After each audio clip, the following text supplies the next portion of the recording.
اعوذ باللہ من الشیطان الرجیم، بسم اللہ الرحمن الرحیم۔ مشکل تھے راستے آسان ہو گئے، مشکل تھے راستے آسان ہو گئے، دشمن یہ دیکھ کر حیران ہو گئے۔ رکھا جب میرے نبی نے اس دنیا میں قدم، رکھا جب میرے نبی نے اس دنیا میں قدم، پتھر بھی کلمہ پڑھ کر مسلمان ہو گئے۔ جناب پرنسپل صاحب، معزز اساتذہ کرام اور میرے ہم مکتب ساتھیوں، السلام علیکم۔ آج کی میری تقریر کا موضوع حضرت محمد صلی اللہ علیہ وسلم کی سیرت مبارکہ۔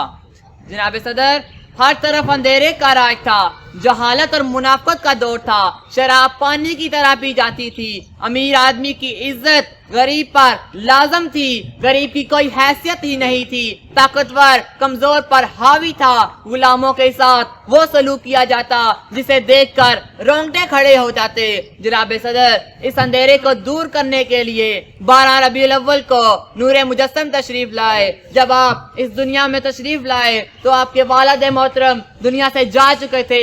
جب آپ نے چلنا شروع کیا تو آپ کی والدہ محترمہ دنیا سے رخصت ہو گئی، اور جب آپ بڑھنے لگے تو آپ کے دادا محترم دنیا سے رخصت ہو گئے۔ کسی شاعر نے اس منظر کو اس انداز میں بیان کیا: پیدا ہوئے تو باپ کا سایہ سر سے اٹھا لیا، پیدا ہوئے تو باپ کا سایہ سر سے اٹھا لیا، چلنے لگے تو مادرم ہو گئے جدا، بڑھنے لگے تو دادا عدم کو روا ہوا، سائے پسند نہ آئے اس پروردگار کو، بے سایہ کر دیا اس سایہ دار کو۔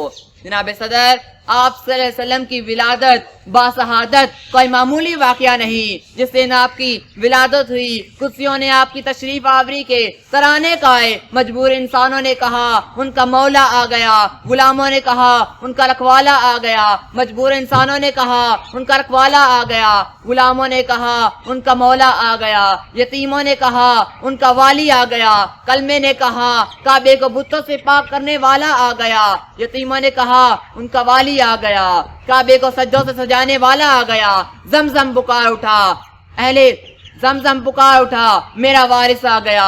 اہل علم نے یہ عنوان مل گیا کہ کیونکہ جو اللہ کے رسول کا ذکر بلند کرے گا، اللہ اس کا ذکر بلند کرے گا۔ آپ نے لوگوں کے ذہنوں کو بدل کر رکھ دیا، معیارات زندگی بدل ڈالے، سوچوں کے دائرے بدل گئے، رسم و رواج نے ایک نئی انگڑائی لی، حقوق و فرائض میں حدیں متعین ہو گئیں، خیر و شر حلال و حرام کے نظریے تبدیل ہو گئے، گویا کہ پورا انسان تبدیل ہو گیا۔ جناب صدر، حضور علیہ الصلوۃ والسلام اور انسان کے لیے پیغام نجات لے کر آئے، بنی نوح انسان کے لیے رحمت بن کر آئے، بنی نوح انسان کے لیے رحمت بن کر آئے۔ آپ وہی نبی تھے جن کا امتی ہونے کی خواہش تمام انبیاء نے کی تھی۔ ہم کتنے خوش نصیب ہیں کہ ہمیں اس عقائد تاجدار کی غلامی نصیب ہوئی۔ وہی تو حوض کوثر پلائیں گے، وہی تو اپنی بخشش، وہی تو اپنی امت کو بخشوائیں گے۔ میں اپنی تقریر کا اختتام سر سے کرنا چاہوں گا۔ جو کرنی ہے جہانگیری محمد کی غلامی کر، جو کرنی ہے جہانگیری محمد کی غلامی کر، عرب کا تاج سر پر رکھ خداوند عجم ہو جا۔